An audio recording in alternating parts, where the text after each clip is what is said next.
Welcome to SENDhelp. So I'm Sharon, Nathan.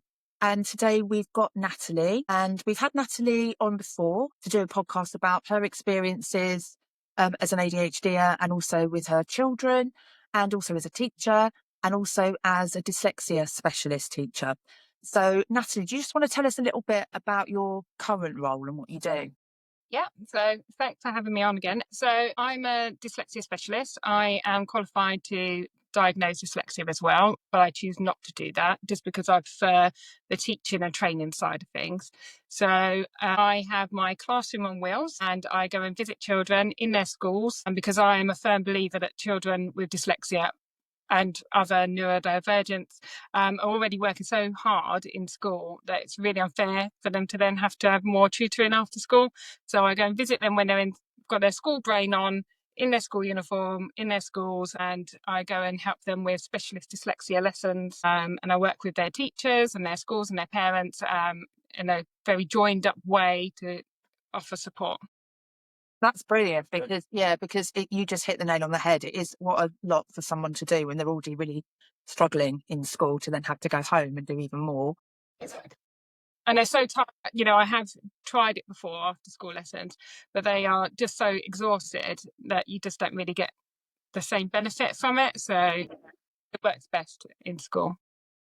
So I'm just, oh, sorry, did you want to, do you want to just tell us, because what is dyslexia? Okay, so there are many misconceptions about dyslexia. One is that you've got lots of things moving on a page, etc. That is visual stress. That is a big misconception, and that's where the overlays come in. They often go hand in hand. So people with dyslexia, I always say dyslexia often comes with friends. Lots of people with dyslexia also have visual stress, but that is not dyslexia. Dyslexia is slow processing speed, difficulties with working memory, and difficulties with phonological processing, and also orthographical difficulties. So basically they find it difficult to match the sound to symbols. Okay. So when a child, so is it easily picked up in I was about to say, so where does it come into schools? Because is it something that because I didn't even know that they was doing a test, because my son's has been diagnosed with it a couple of days ago. I have no idea how to test. I've been saying to them possibly about him having it for ages, and they didn't really pick it up, and they kind of just dismissed it. But then out of nowhere, they've had this test and it's gone back that he's possibly got moderate learning disability. So is it something that happens in school at some point? It's patchy. So some schools are really on the ball and they will put screeners in place. I'll come on to screeners in a moment. Other schools are very much a hands-off approach and say, if we have inclusive teaching for everyone, that will include dyslexia as well. This is why there's quite a lot of buzz around it with Jamie Oliver and Chris Packham, because there is a huge, it's a bit like a postcode lottery really, as to what support you get. There are some local authorities that won't even recognise dyslexia at all, as it is a recognised disability. So it's very different. Schools do different things. Yeah. So best practice is dyslexia friendly is everyone friendly. So if we are teaching in a dyslexia friendly manner, everyone will benefit from that. So that's like the first port of call really, is to make sure that your teaching is dyslexia friendly. Then there are screeners, but there's a bit of a red flag with screeners because they can be a little bit sketchy. And some people will say, well, it doesn't say on the screener, so then they mustn't have dyslexia. Whereas when you have a full dyslexia diagnosis assessment, we're not just looking at the scores, we're looking about how they got there, because what you will find is that you have really well compensated children or adults with dyslexia, and they have found lots of strategies as workarounds, a bit like ADHD or autism. You find your strategies, you make it work. So it might be that they are able to find the right answer, but the amount of effort and time they've had to put in to get that to the answer is showing that actually there is a difficulty there, and in comparison to their peers without dyslexia, then struggling. Because there is such a misunderstanding Nate, you just said Nathan's got dyslexia, and he thought as it was just meant you couldn't read or write, you know, as you should be expecting the at way that I age. got diagnosed with dyslexia was absolutely madness. It came out of nowhere, and I didn't even know about it for ages. I went to college, and then I was in there for about 2 months, and they took me to some room, and I was like, "Can you do this test?" And again, and then they like, "Oh, you got dyslexia," and that was it. And that was my diagnosis. Like, and that obviously went through formal diagnosis afterwards, but I didn't ask for it. I did, and it took I think it happened to me. It took all the way to college. I've never been able to read, write, or do any of that. My English has been terrible forever, and it surprises me. And now even seeing Calvin go through it's a bit better, but year 5 to get picked up, it's very late, isn't it? It is late, because what we know is that the earlier the intervention, the better the outcome. So by the time they're in year 4, 5, 6, then the learning gap is so wide that it takes them far more to effort and intervention to catch up. So if we catch it early, if we're already looking out for those early signs, then we can put that intervention in place, and then they've got a better chance of being really good learners in the classroom. Yeah. But there is, it seems like there's a bit of a stigma about that, about doing it too early. But intervention will never be a bad thing. Yeah.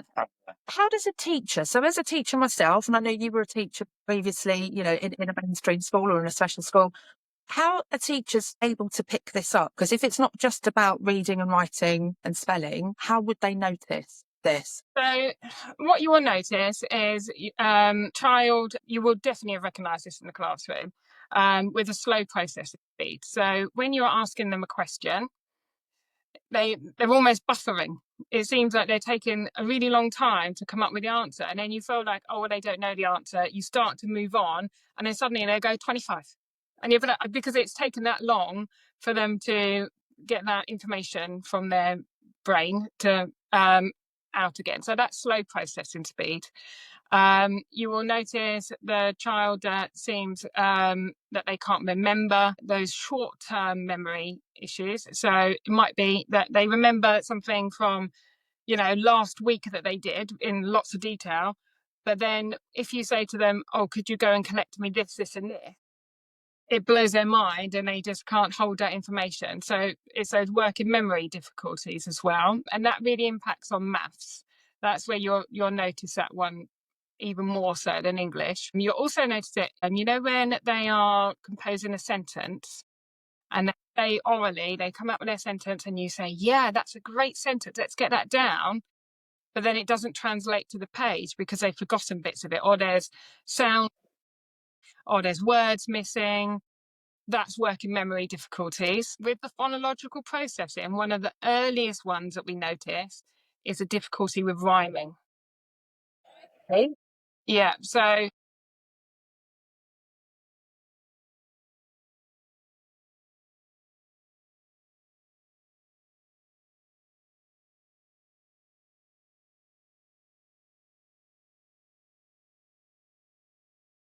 that's it.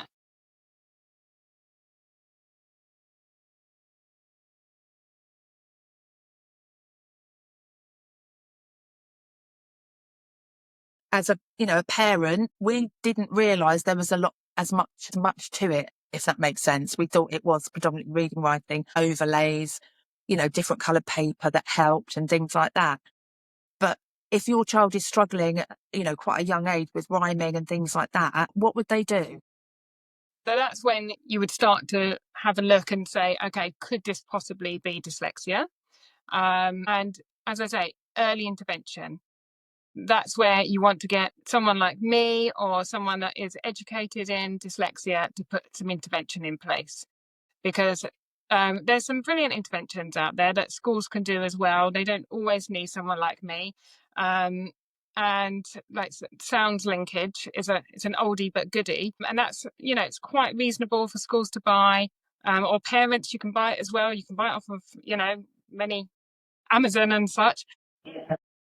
And it's just some little activities to build up their phonological processing, because phonological processing is like the building blocks of reading and spelling. Okay? So if you don't have your phonological awareness in place, those skills, then you could know all the sounds And this is what I often hear from parents and teachers. Oh, they know all their sounds, though. They know all their sounds. That's great if they know their sounds, and definitely, you know, kudos to them.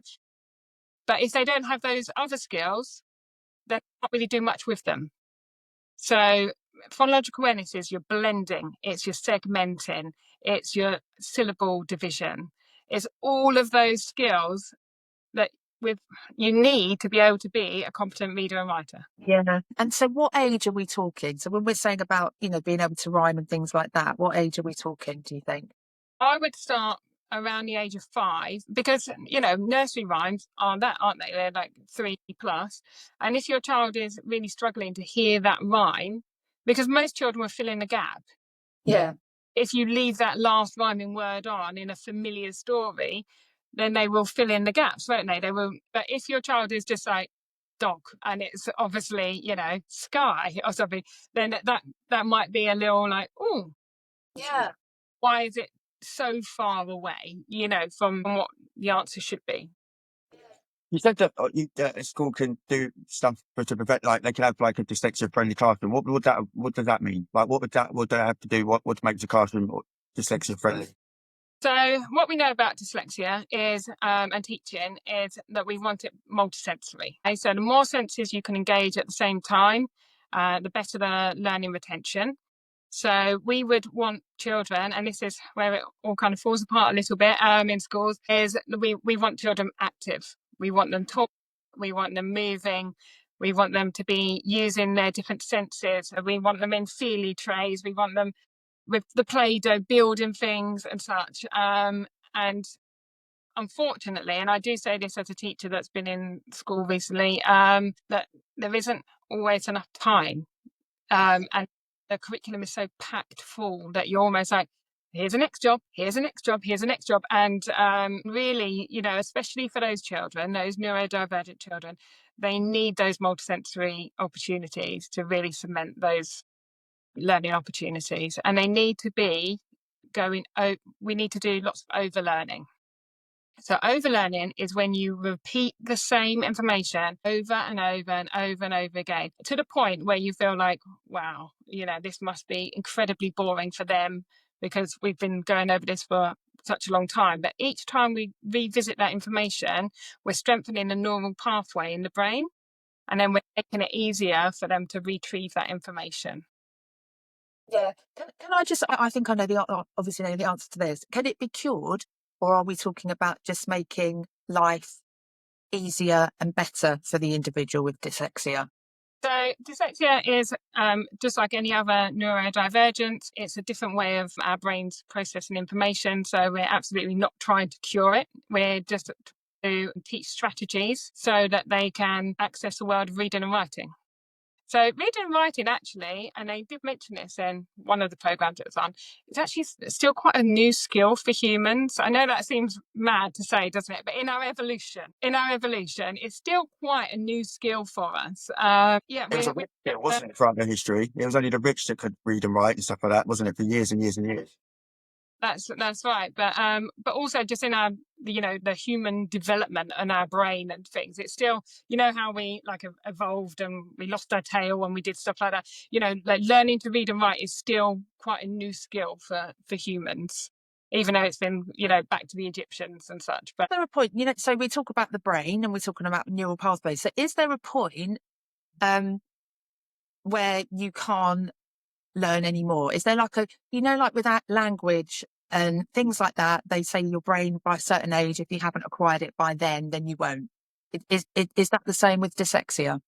no, so we have adults that are total non-reader and writers that start intervention and they can still learn to read and write. It's all about those correct teaching methods, which are quite specialist, really, at that level. If you've got to adult stage and you're not reading and writing at all, but yeah, there's no time limit. I mean, obviously with speech and language, we're saying, you know, there's certain windows, isn't there, where we But no. But if you were looking at those age expected things like that, then obviously as they get older, the gap widens. So it's about getting that intervention in primary at least, if you can, try and fill that gap for them. Yeah. Secondary school, like primary, early secondary school, that the reading workload, etc., increases so much, and that's where we have all those ones that have worked out strategies suddenly falling apart and saying, "I can't cope anymore." Do it. Have you heard of bionic reading? The bionic thing. So it's like kind of a new thing that scientists have made for like people with ADHD and stuff. And what it does is it highlights. It's got in bold. It highlights certain keywords, and it's made the purpose is it that you can scan it and still get all the information in. I was just wondering if that's because of dyslexia, and that's because of the way it goes in, and they've worked out a way of it going in quicker. I do that, and I've But ADHD. it's very skim read. It's quite a new thing. I saw about it a few months ago, and I couldn't find like books published in it and stuff like that. So I think it's just kind of come out. It's like it's quite interesting, and it's quite. I've read a few things on it. It's quite easy to read, and it somehow subconsciously goes in more than if you read it slowly. Yeah, so yeah, I have seen that as well, and there were certain dyslexia fonts and such that would help in the same way. So, do you remember I said that dyslexia often comes hand in hand with visual stress? That is almost a visual stress kind of thing. So it will stop you from skipping lines, etc. Yeah, it's kind of, I would say that's more of a visual, but as they tend to get lumped together, and people say, oh, if you're losing your place on the page, it must be dyslexia. So yeah, I would say it's more of a visual stress thing than a dyslexia thing, because if we go back to that whole, going back to the dyslexia definitions, working memory, processing speed, orthographical. So they are like the main key areas. But there are things that you can do just if you are reading. For example, lots of people, when you're putting your text on the page, lots of people have it so it's exactly the same both sides, but you don't want it like that. You want it so there's one that's justified and one that's not justified. Yes. But you don't want it straight on both sides, because they are almost like little markers to help you, when it kind of cuts. Yeah. Do you want to just dispel the myths around overlays? Because you mentioned it earlier, overlays and coloured paper, because I know that was always a school's go-to as soon as the word dyslexia was talked about.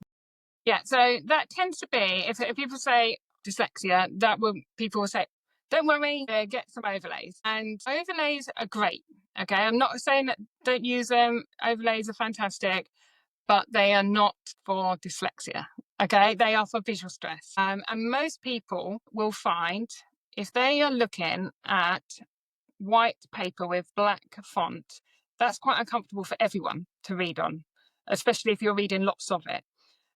And then, so if you print it on a pastel paper, then everyone goes, oh, well, this looks nice. And it is just a bit more comfortable on the eyes. And then an overlay will do that as well. It would take that glare off the page, and it would just make it a bit more comfortable. Yeah. So yeah, because, you've got to think, well, would an overlay help with processing speed? No. Help with phonological processing, which is all about how you process sounds within words. No. Is it your work memory? No. Yeah. So yes, It's a piece of coloured plastic, isn't it? Generally, it's like either like a ruler or a page and it's just a coloured. So it wouldn't help with any of those things. Not only that, do you know, for me going through it as well, that really sense that as you get older, you're not going to want to stand up like that. You're not going to want to. But it doesn't help. And again, if it doesn't help either as well, so it's a bit. Well, going on to that about not wanting to help, do you think, for me, talking about dyslexia, especially if you get some history in primary school and you're going into secondary school, do you think it doesn't get addressed as well because people are not honest and kind of cover it with embarrassment? absolutely. Because even I get it now. Because even like posting on Facebook, some things I just don't spell right, and I don't know. But I'd love people to tell me so I can change it rather than leave it out there. Because it embarrassing. If I've got something like this misspelled, and someone tells me a week later, I need to go to pieces. Like I'd rather it be like done there. But it is embarrassing. A lot of it is embarrassing. 32 years old, so not be able to still. Everyone's like, "Why can't you spell? Learn how to spell the word right." Yeah. It's not the same. It's every time I try and spell it right, it's the opposite, and it's doubling down of why that wrong spelling. If that makes sense. Yeah, and that's the thing. And so, if it was a spelling that you were often getting wrong, then that's where we'd be saying, okay, well, let's work out a strategy for that spelling. So let's put on something like a mnemonic for you. Let's put a visual in for you. You know, just like how we work with autistic students, and we say, okay, so this is something you're struggling with. Let's find a strategy. That's exactly how we work with dyslexic students as well. And we go, okay, this part is what you're struggling with. Let's find a strategy for that, whether it's a visual strategy, you know, an auditory strategy, like a mnemonic or something. So yeah, we're just finding those strategies to help. But yes, going back to what you said, absolutely. By the time they get to secondary school, you've got that whole peer pressure and you just want to be part of the crowd. You don't want to stand out. You know, I'm going to talk from as a parent for a sec and just say, when my middle son, who's dyslexic, he was offered all sorts of access arrangements. You know, I can't knock to school. They absolutely said he's entitled to all of these access arrangements for his exams, and he turned them all down. Yeah, that's what I mean. Yeah. He was like, well, no, I don't want to be there for any longer than anyone else. I don't want to be on a laptop because then I look different. If I'm using a laptop, I need to be in a different room from my friends. No, thank you. I will just do them on. You know, that is such a good point, because as a teacher and as a carer and, you know, all the different roles that I've done working with children and young people, I'm a nurturing person, and we talk about reasonable adjustments, and Nate is always like opposite to me, saying no, absolutely not. Yeah. And I think you don't always see it from the point or perspective of the child. They don't want to look stand out. They don't want to be different, and sometimes it's imposed on them. It depends. As I said, light support is great. Like if you were to send a homework, or you could have the extra thing like say behind or whatever. But the way they do it right in front of everyone else is not going to be catching. And they do it. It's not just dyslexia, ADHD, autism, and then also what you don't manage is if you haven't got it yourself and your parent is just going through dyslexia at the same time, you're not going to know what that's doing to a child. And then you're going and doubling down with the school. Yeah, you need this, you need this, you need this, and then the kid's just like, I don't want it. And then you're like, well, you're not even going to help yourself. And it's all about the social element of school, which people miss, and they're getting missed a lot. That they're making, they're setting their kids up to fail. I feel like some parents at the moment because of that reasoning. It's a really hard path to walk down, because for me as his parent, I wanted him to have those extra accommodations, of course, because you know it gives him it levels the playing field for examinations. But you know, ultimately, by the time that they are 16, you know, I couldn't force him, and his teachers couldn't force him. You know, he was able to make his own choices, and he didn't have the accommodations, and that was his choice to do so.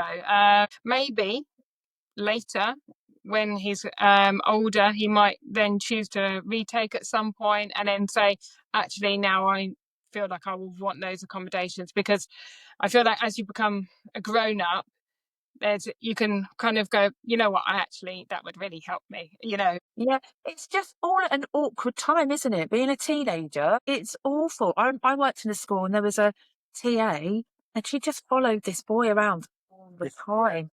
I was uncomfortable. He had autism, and it was just uncomfortable. I'm sorry, you're going to get bullied. Yeah, it's never going to be taken away from schools. As much as we want it to be a dream school, bullying has its purpose, in a sense of like it gears you up to what could be outside in the world, and trying to, you know, safely managed in school than it would be going outside of school. But you don't want to make yourself a target, and kids are not stupid. And I know the kids that are going to get targeted are the kids that are staying behind, are the ones that are going to not be in at school doing something different. And I think a lot of that comes from jealousy anyway, from the kids not knowing that they just want the extra support, but they're not getting it, so they kind of attack it. But it's a hard line, isn't it, of finding what would work. But then again, or is the issue making it so accepted that it wouldn't even, that's just such part and parcel of life? Yeah. And what you said, Natalie, about teaching, it's almost like teaching in a neurodivergent accepted. It's like, let's teach so everything is accessible to everyone. And we're not saying then that, because some high achievers will also have autism. Some high achievers will not be neurotypical. It's not as easy. I think it's just about blending everybody and teaching in a way that's acceptable and not discriminating or singling out. Yeah, so definitely. And, you know, I will bang on until the cows come home about this, but our education system needs a massive shake-up.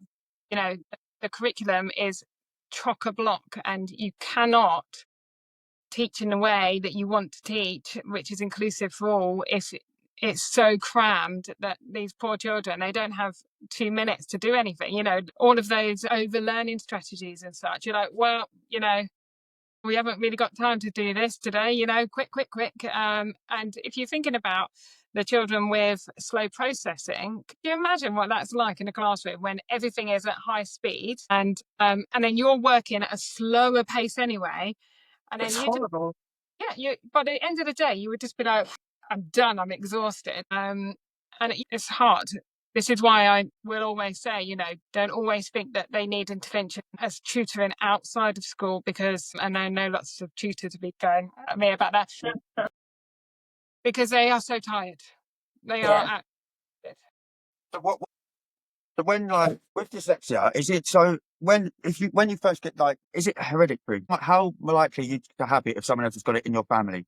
Is it something that, or is it just is it likely, because obviously ADHD was meant to be spontaneous, but now it's very hereditary. Is it the same with dyslexia? Yeah, so it really does run through families. So yeah, you can often trace it back, like, oh, that person, and that is one of our kind of questions in our questionnaire. You know, have you got dyslexia in your close family? So yeah, it is. It won't have though, because it's missed, isn't it? It's like, you know, children now when they go for their ASD or ADHD assessment, and it's oozing out of the parent, but we didn't get diagnosed, you know. And also that makes it in the same as ADHD and autism, well, ADHD. So if it's hereditary in that degree, that every diagnosis you've got times by 5, because you've got times by family. That really, the issue that you're seeing with dyslexia is actually probably 3 to 4 times more per parent. So this is the thing as well, and I was on the radio talking about this the other day. I felt very posh.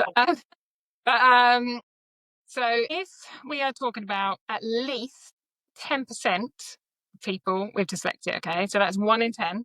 And if you put in a normal class of 30, that's 3 children at least. Some figures are saying up to 1 in 5 with varying levels. Okay, so if we said that there was a child with a physical disability, okay, they were in a wheelchair, or they were blind, or they're deaf, or whatever, that something very visible, and there was 3 of those children in your class, then you'd be saying, right, well, we need some ramps, we need some this, we need this.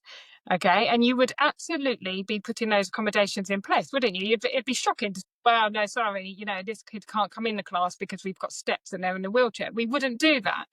So when we're talking about dyslexia, and then we're not putting in those that support in place, and we're saying, but actually, there's such a large number of children in the class with dyslexia, and we are just, you know, ignoring their needs, basically. Yeah, it's horrible. Is there, does it affect what I found? Because I missed it and didn't want to go, and the problem would be why can't they do GCSE, like, or whatever it's called now, through verbal? Wouldn't that solve a lot? Probably not English, but if you could verbalise your answers, because I've done this in the workplace. When I've done my level 3, I think it was the school we used to work at, I done mine.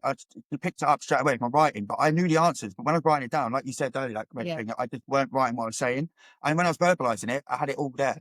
And then looking back, the same thing happened with GCSE as well. I was astounded. I couldn't believe I failed. I got a D in history. Couldn't believe it. I knew all the answers, but I couldn't. Again, it's a very long writing, putting it down. And then also what happens is once to explain a lot, I might be able to answer in 2 words. Like, so I'm not very good at elaborating. You know, people can dress up and stuff like that. So would that be an idea that could be going into place, that you could do voice one? Yeah, absolutely. So as our normal way of working, there are lots of children that are now using speech to text, which obviously is brilliant, and for all of those reasons that you've said. And that's one of the strategies that I definitely say about homework to students. Unless, say, if they're doing history homework, okay, the learning is not about your reading and writing. The learning is about the history, okay, or geography or science or whatever else. So for those subjects where it's not about your reading skill, your spelling skill, use those accommodations such as speech to text. And, you know, you don't need to buy a fancy program for it. If you have a phone and you go to your notes, you can just press a microphone and you can just speak into it and it would type it all out for you. And then you press print and you hand that in, you know, and that way, then you are able to show all of your understanding, but you haven't had to sit there for 2 hours trying to get a paragraph down. So, you know, there are workarounds, but yes, in an ideal... I can't see that being an unpopular choice that people with dyslexia wouldn't run to, because at the end of the day, they'll be thinking, well, I don't fucking write now. Do you know what I mean? I'm going to do it. It's not going to stand out. It's kind of a bonus. I mean, it might get some resentment, but it's something that I could think that could be put in place quite often. It would help quite. But it's about understanding, I think, and acceptance, because if people aren't aware of what dyslexia is and the issues, you know, it isn't just the reading and the writing. You might have all the knowledge, like you said, about history in your brain. And it's about, you know, like sometimes as parents, we get a bit stuck in, well, no, you have to do it this way, or you have to do it that way. So dogs, that's the postman. And it's about really putting out awareness, do you think, and understanding, so that people don't think, you know, it's not cheating, it's just using a different method. It's the same with audiobooks. So I always say, you know, but especially when that reading workload really increases, use audiobooks. Listen to it. You will. Most people with dyslexia are really good orally. So as you say, they can tell you everything that they know, but they're really good at listening to stories and absorbing the information. It's the actual physical reading and writing part that's the tricky part. It's not the understanding. So by all means, listen to it on an audiobook. Go and walk your dog with your headphones in to do your homework. That's absolutely fine. It's not cheating. It's all reading, whether it's ear reading, eye reading, braille reading, it's all the same. Could be to open up to everybody, because if it's a fair way of doing a test, everybody should have the option to be able to do it verbally if they wanted to. So it's not seen as cheating or different, or the parents won't get mad that someone's had the fair advantage. Yeah. So I reckon I should be part of a governing school somewhere. But another thing, do you think a lot of this comes down to the fact that English just sucks? No, seriously. Like I've learned, I had a little weird thing. I get in like weird habits, and I started looking at like different languages, like Korean and stuff like that, and it just makes sense. And English doesn't make sense. And I don't know if that's my dyslexia, it's not making sense, or the NC or something, but it just has so many contradicting rules, especially like punctuation and it's like the spelling and stuff, that you can't. It's not like a guide. You can't read a guide and be like, it's like this, and they're like, yeah, but you do this, but then if this has happened, this is what you got to do. And it's like, well, so the question would be, do you think England has a higher rate of dyslexia because of the language compared to other countries? So they have done studies on this. So there is a slightly lower rate with some other countries, but it's still there. Because remember, we've back to that definition: slow processing, working memory, phonological processing. So no matter what the language, they will still have those difficulties, but it might be that their language is easier to then learn the patterns, whereas English, as you say, it does suck. The reason it does is because our language is made up of lots of, so it's like a big boiling pot, like we literally just shove in different languages from lots of different invasions and stuff like that. And we get from and such. And when I'm teaching, I always say, okay, here is a spelling rule or a reading rule, whatever. But wherever there is a rule, there will be a rule breaker. And then we actually find the rule breaker words as well. So we'll be like, okay, here are our rules, but here is our rule breaker, because we know that it's very, very unlikely not to find a word that doesn't break the rule. Do you mind if because obviously dyslexia and autism and ADHD is a lot more present now on social media and on mainstream TV. And we have spoken previously about Chris Packham and Jamie Oliver. It really needs to get royalties for Chris Packham. Every single episode, I've had a Chris Packham mention. I can't help it. Oh, my dog's need to stop barking. I know that there was, so when we spoke previously, I said that I really resonated with the lady that did the dyslexia and all the things flying around. And I was like, but that's how I am. And I was thinking, I'm not dyslexic. And we were saying about, you know, I love the term that dyslexia comes with friends. And so it's about being neurodivergent. It's how your brain works, isn't it? Rather than it being like a standalone or... Absolutely. So there's a huge crossover. Biggest crossover would be dyslexia and ADHD. Working memory and processing speed crossover between the two. So that one that you mentioned that you really resonated with, I would say that her experiences were really talking about working memory and process speed, because she had the things that were floating around her and she was trying to grab them. And that really is you searching around in your brain to grab the information from your long-term memory and pull it back out again. Yeah. So I would say that example was great to show that it's not just reading and writing, that, you know, those working processing speeds absolutely will have a massive impact across the curriculum as well. It's not just in English. The children that I work with will also really struggle in maths, and that would be because of their working memory and processing speed. Because if you're trying to hold all this information in your brain and do something with it, that's where information starts getting like rubbed off. So if you imagine like your working memory as a whiteboard, and some people have a really big whiteboard, some people only have a little whiteboard, and you can only get so much on there. And then the more you try and put on the whiteboard, you've got to rub bits off, haven't you, to squeeze it all in. And that's what happens. So if they are doing like this complicated calculation in their head, they might be able to hold the number sentence, but then when they're trying to do something with it, bits are rubbed off and then they need to start again.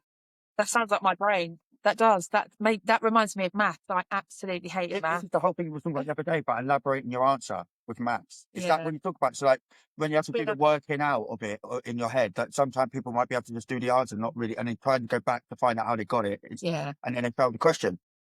Yeah. Do you also see, because I'm just thinking about how I behaved in maths and it wasn't good. But I did go on to become a teacher and a head teacher, so it all ends well.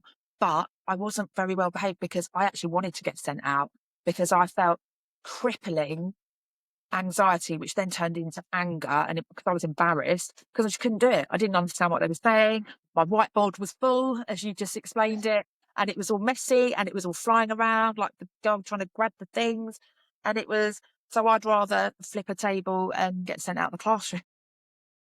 Because then, I mean, on the Jamie Oliver programme, this is a perfect example that you've brought us onto, is that there's a shocking amount of the prison population are dyslexic. I say all of them. Isn't that, it's just horrible. It's horrible because it's like, we know the statistics, we have got this information, and yet still not enough. And children, and it's about children, isn't it? That then turn into adults and are part of society. And it's not okay because they're not getting the support when they needed it. Yeah. And being dismissed, and it's being overlooked, and it's being, you know, the amount of negativity that you face as a neurodivergent child is awful. And the only way, isn't it, you can deal with it is by taking charge, being disrupted, or you get crippled with anxiety. Yeah, or you get crippled with anxiety and you don't want to go to school. You're a school refuser. Right, but the pandemic. I know. I don't know why school's optional nowadays, but No, but there was actually a pandemic as well. I thought you meant that. oh no, we've got a pandemic of school. People are going to school anymore, but the anxiety is just getting too much. Oh, no, but also that's because it's almost like being picked on every day by the education system. You go into a classroom and your clothes are itching, and you know whether you've got sensory issues, and then you don't understand what the teacher's talking about, and you can't. There comes a point, and how we bring our children up now is to be more. You talk about your feelings and you talk about what you're struggling with. So if they've come to a point where they just can't, they're not being listened to, they just don't get it, why would they want to go into school? Why does anyone go to school though? No, but I know, but how much persecution has one person got to have? So You get to fights all the time. Yeah, no, but what I'm saying, the detriment of not going to school I is get much that. worse than going to school and suffering. But Like, your personality's different. Not everybody, and I'm outgoing. I'm still here. It's still recording from my point. You were still recording all the time on my one. I lost the heat of that. It wasn't an argument. It was, I think what I'm saying is parenting has changed. You know, no longer, and I'm older, so it was children should be seen and not heard. You sit down, you be quiet. You know, all these things that people are saying on social media. Are you crying? I'll give you something to cry about. Clip round the ear. You know, I'm not saying everyone has stopped that kind of parenting, but it's changed. So now we're encouraging children to talk about their mental health, so I'm not saying it's right that they don't go into school, but you can't have it both ways. You can't have someone saying, I absolutely hate being here. It makes me feel physically sick. My stomach hurts. I've now got a headache. I'm scared because I don't understand anything. You can't have that and then drag them into school, which is what's happening. So what happens when they want No, I know. So what I'm happens just when they saying. get a job? I'm not saying that. They can't have them restrict them from percent. Me. Problem is, I agree with you. I agree. That's what should Yeah. happen. But I feel like What should happen doing is it, just setting it this early when, as you said, there's no awareness. There's 3 kids in the class that are not going to get dressed already. absolutely. You're just going to have those people out of school and then going into a workplace thinking they're going to be able to do the same thing, and they're not. They're not. They will struggle with their mental health, or as Natalie just said, the percentage of people in prison that are neurodivergent. I'm not saying that's going to happen to everyone, but I'm just saying it's not painting a pretty picture. It's not painting, we all think we're more accepting and we're more open and we understand about neurodivergence, we understand about mental health, but do we really? We're not taught in. And are we really doing anything about it? Sorry, We're surface, aren't we, at the moment? There's far more understanding, and that it's coming out in the media, and there's lots of people now recognizing that some of the things that they went through. I mean, TikTok is full of it, and people suddenly going, oh my gosh, I might have autism, I might have ADHD, I might be dyslexic. People are suddenly, there's light bulbs going off. yes. But it's got to be hand in hand with the school system. So it's all suddenly going, wow, that we're far more neurodivergent than we imagined, and let's support that, which obviously we should. But unless we are changing the education system, which is not set out for neurodivergent. Yeah. So would it be academies that are the way forward, would you think, instead of for the system going forward to schools, as for the funding wise? I don't think it's about funding as much as I feel the first thing that should change, and I'm going to do the hashtag Bridget. This is come on Bridget. Is that we need to change the curriculum. That's true. Yeah, no, you're right. Before we start, delving too much into other things, the curriculum is really bad. It's really bad. And it's chock-a-block. There's no deeper learning because all we do is just throw information at these children. We're throwing all this information at children just for them to... They're not doing anything with this information. They're just being told, know this, learn this, remember this. And then there's no time for deeper understanding, going on projects and really taking that on board, which is actually the skills that we need when we go into the workplace, don't we? We need to be able to not just remember facts. We need to be independent with our learning. And so we need to change the curriculum first. And then I think as well, Natalie, just touching on this, this isn't about teachers, because most people that go into teaching and Senkos and, different, everyone that classroom assistants, we go into teaching and working with children because we have a passion and that's what we want to do. And I would say that they're equally as frustrated because they are under that pressure. Because again, it's all about performance tables and league tables and statistics, and you have to be showing that what you're doing is getting the results that the school wants. And there's still the stigma of what teachers say, that under the door, that teachers will not go and say they're having a problem with their child in the class. They'll underplay it because it seems like they can't manage the class. Yeah. So they don't raise it because it seems like their performance then they get questioned as a teacher. So there's a lot of reasons not to kind of go with it. But yeah, as you said, everyone gets into it for the right reasons. But I see it set up by the government to not help either of us. Is it parents, the people going through it, or teachers? It's just setting up, it's helping no one. No. So going back to Jamie, the other day, Jamie Oliver, he asked a teacher, how much training did you get on dyslexia in your initial teacher training? And that was on all neurodivergence. Yeah. Okay, so you train 3 to 4 years. Normally, if you go through a teacher degree route, if you do a PGCE or GTP, then you'll do a year on top of your normal degree. If we are then saying, okay, so we've got this huge, probably, let's say 25% of the class has some kind of neurodivergence. And then we're saying, right, so in all your teacher training, you get half a day for all of these kids, and you've got to know how to support them in a good enough way. That's just not okay, is it? that's kind of why we started SENDhelp, wasn't it? Because we kind of saw that it wasn't an issue with the teachers just not doing it. It's the problem with the teachers not even being taught it. It's not even just teachers. I said, Darren's qualified as a counsellor. You don't even get taught in counselling. What is going on? Like, how is that not taught? You have to seek that out yourself if you wanted to learn that bit about counselling. We're still seen as the odd ones out. But we're still seen, even though there's figures. You said 25%. I think it's at least 50. And you saying about prisons, that really touches me, because it's like, that's horrible. So because somebody hasn't had understanding, support, guidance, at critical times in their lives as children and as young adults, then quite often the care system as well. I would imagine that the statistics show that many young people in prisons have been in the care system, because these systems aren't working, and it's so frustrating because there's so many systems not working. Most vulnerable end up. Absolutely. I think I still have to feel that they undersold this whole how many people would be affected by these conditions that they made up. They thought, oh, this is a great way to place people separate away so we can kind of tire it. And what's happened is the door's open to, as I said, nearly half the population of the world. And they're thinking, oh my God. And they said they've had nothing set up. Curriculum's all done. I really think they thought it was just going to be like there was going to be enough people to different specialist schools, and it would teach a lot of people, and not that when you open the door to it being like running in families, you've got to look at checking families, and then people's going to get diagnosed as adults, and get people late diagnosed that wasn't aware of it. You can have an influx of people that have gone through it when it wasn't even a thing, are getting diagnosed. You've got families now getting diagnosed, and you've got the person in question getting diagnosed. So it's like 3 times of people, comparing in a family, it could be even more. Do you think like that?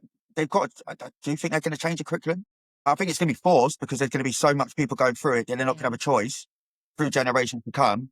But I can't see it happening anytime soon. Can you? I can see the alternatives, people going to places like forest schools or doing the home alternative education. That's going all right, but actual schools changing their curriculum. Yeah, maybe. Yeah, go on, Natalie. Come from the government, doesn't it? That's the thing. It has to be. I mean, the only saving grace is what I would say is, and I think I mentioned this to you last time, that last time we had a Labour government, we had the Rose Report, which was really, really good for dyslexia. It was like the holy grail, if you like. So they did this whole research project in schools, and they had the Rose definition, which we've only just moving away from now, even though that was in 2009. The recommendations was that there's someone like me in every school. That was what they wanted to do. They said, we want to give schools this money to train someone, one person from each school, so there's a dyslexia specialist in every single school. Could you imagine the difference that would? It doesn't even seem like that much of a hard ask. One person in the whole school, they've got a SENCO, and if SENCOs, let's be honest, can do their job without 3 years of training. So they can literally just go, I want to be a SENCO, and do it while they're training. So you don't even know if they're good at the job or not. Like, so if they can do that with SENCOs, why can't they do that with, like, and also they're now, it's moving forward that you have a mental health first aider in the school. Yeah. So it's like, again, it's just, some of it's just being missed, like neurodivergence. And you can even train the trainer, because you can get that person that's in the lifter, be the trainer, can teach the rest of the teachers, but then oversee everything else. It's only one person. Yeah. Instead of every teacher having to train on dyslexia, which would cost a fortune. Can I ask about training, actually, since we're on it? So as a qualified teacher, what additional training would you need to do to be a dyslexia specialist? So you need to do a master's level qualification. Yeah. Levels. There's a level 4, which gives you like a good basis to work on, far better understanding. A level 5 will make you a specialist teacher, but you won't be able to assess. You can do a training, and then you will know how to do the specialist teaching. And then if you are like me, then you'll go on to do your level 7, and that's when you will be able to diagnose dyslexia. How many years are these courses? Because I think what I'm trying to get, it's hard. You don't just sort of do like an online course and get a certificate. You actually, no, but exactly, you actually do have to put the work in. I'm going to be brutally honest. It was around 18 months, 2 years by the time I'd got it done. And it was, I kind of thought to myself, I'd gone part-time teaching, and I thought, I'll do this, because I really did want to know how to help those children and improve my practice and such. And I thought, it won't be that hard. It won't be that hard. It was probably the most grueling 18 months to 2 years course I've ever done in my life. Yeah. Yeah, like crawling through, and it's not like the content was tricky, but you have to do 30 hours of specialist teaching. Yeah. And it needs to be like recorded, and you need to like be evaluated. But you know what? If you want to do it, you've got to do it right, because you know, Absolutely. And do you know what? That level of studying and those years of studying shows the complexity of that neurodivergent condition. And what I see and hear quite a lot of is sometimes parents, we see teachers who don't have that level of qualification and haven't studied and understood exactly what dyslexia is or ADHD is or autism. And they know, and class teachers, and again, this isn't me digging them out, but sometimes because they're the professional, you believe them, and they will say, well, no, we've done a dyslexia. Can schools do screening for dyslexia? but they could do, but that's, and screenings, as I say, are useful, but they come with a big red flag that they can be sketchy, and lots of things can get missed, and it's all about really how they're answering questions. So if they are doing a working memory question, for example, you know, are they putting in their own strategies? Are they tapping out the table? Are they counting on their fingers? Are they having to use their auditory loop to say over and over and over again? So when we're doing the more in-depth assessment, that's all the things that we're looking at. We're going, okay, so yes, they've managed to scrape through, or they've done pretty well, but the effort level to do that is so high. And then if you put that into a classroom situation, can they maintain that effort level? That's where bit exhausted, which is again like the masking with ADHD and, you know, autism, is you're exhausted by the end of the day after you've copied what everyone else is doing and tried to be the same throughout the day. Would you? So I've been into lots of schools and provided training as a school inset for them.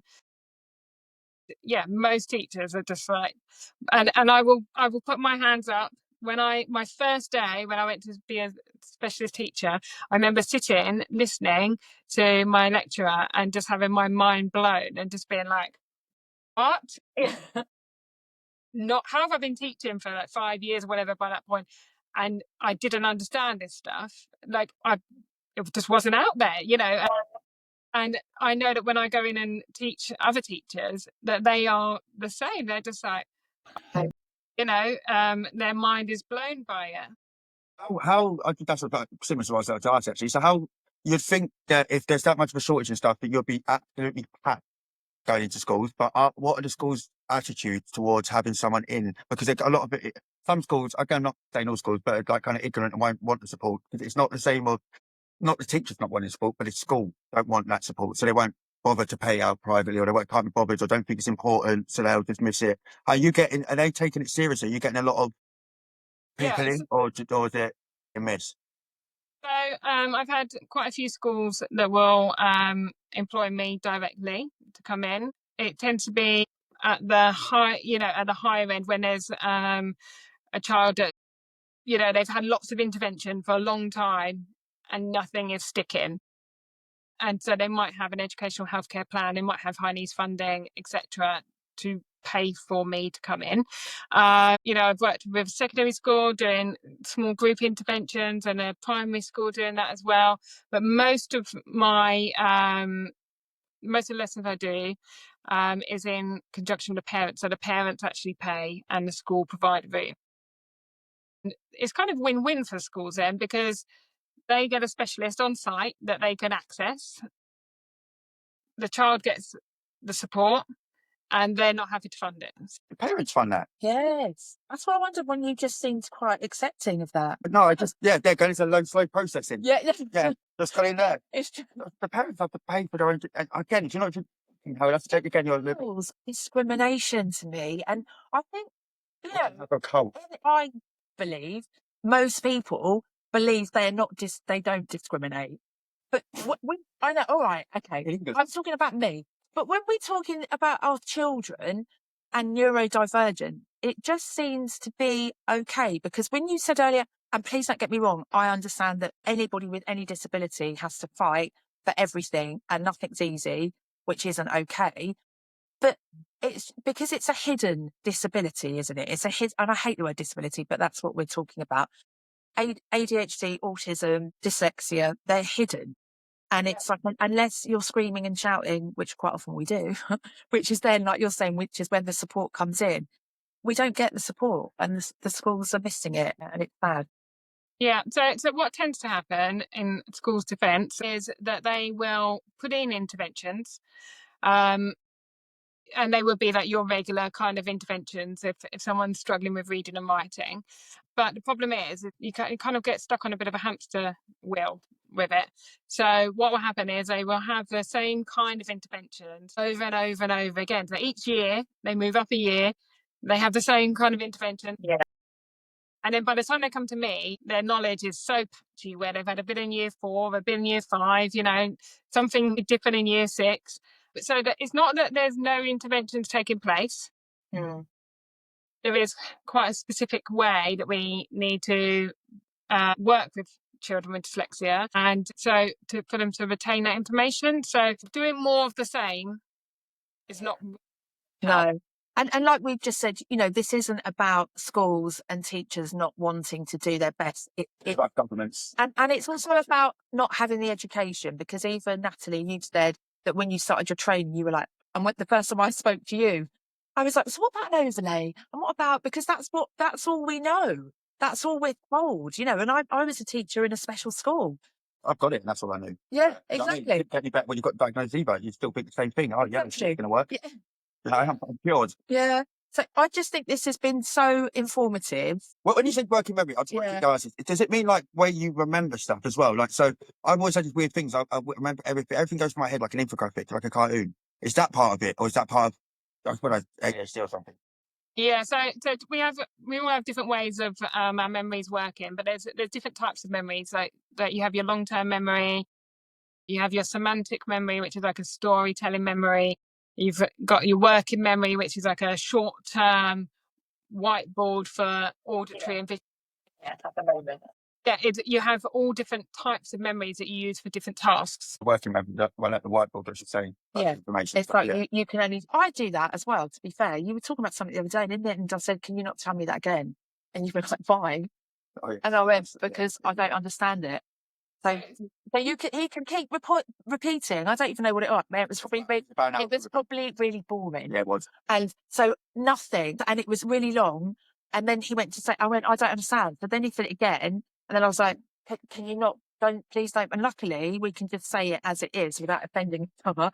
And I just said, can you just not say that again? And he was like, why? Because obviously he thought it was really interesting. I went, because I don't understand it. So I can't, it's not doing anything in my head. You're just throwing words at me. They're not even going in. Example of working memory difficulties, which is one that I would definitely struggle with. And my son really did find this out when we were navigating around the festival field, is listening to directions. If someone is just giving me verbal directions, like you're going to get to the end of there, turn left, then you're going to carry on down there, then you're going to go over this bridge, turn right. I'm just like, after about the first 30 seconds, I'm like, right, I'm gone. Like, I smile and nod and say, thank you very much. And then just go. Drive off, go west, come on. Isn't it awful? And the thing is, you can be quite hard on yourself because of that. I'm like it with names as well. And I was actually talking to someone the other day and she told me a name and I thought, shit. And I went, I'm really sorry. I've forgotten your name. And I almost have to attach it to something. I told you about my friend's mum. Have I said that before? Because I say that to you about every time we have a conversation, I can't remember if her mum's dead. And that's really awful, but I just can't remember. And luckily she's such a close and dear friend of mine. And it was a long time ago. She now laughs, and it's not funny because I just think how disrespectful and horrible. So yeah, it's just not a pleasant feeling when you can't remember, Yeah. About you need to like hook it on something. That's exactly that we'd be working with children with working memories difficulties. So we will work with like strings of letters, and then we will think about a silly sentence, a mnemonic to go with it, and then we'll draw little visuals, and then we will be putting those multi-layers to make it multisensory, so that there is a hook in their brain. And really mean, because, and this is part of it, and I will purposely distract them. So we'll put the whiteboard down and be like, so what did you do at the weekend? And they go, oh, well, I went to the park, I was playing football with my friend. And I just like, oh, that's great, you know, have a chat with them. And then I'd be like, okay, so what were those letters? Because then they would have had to have broken loop and then have kept that in their working memory.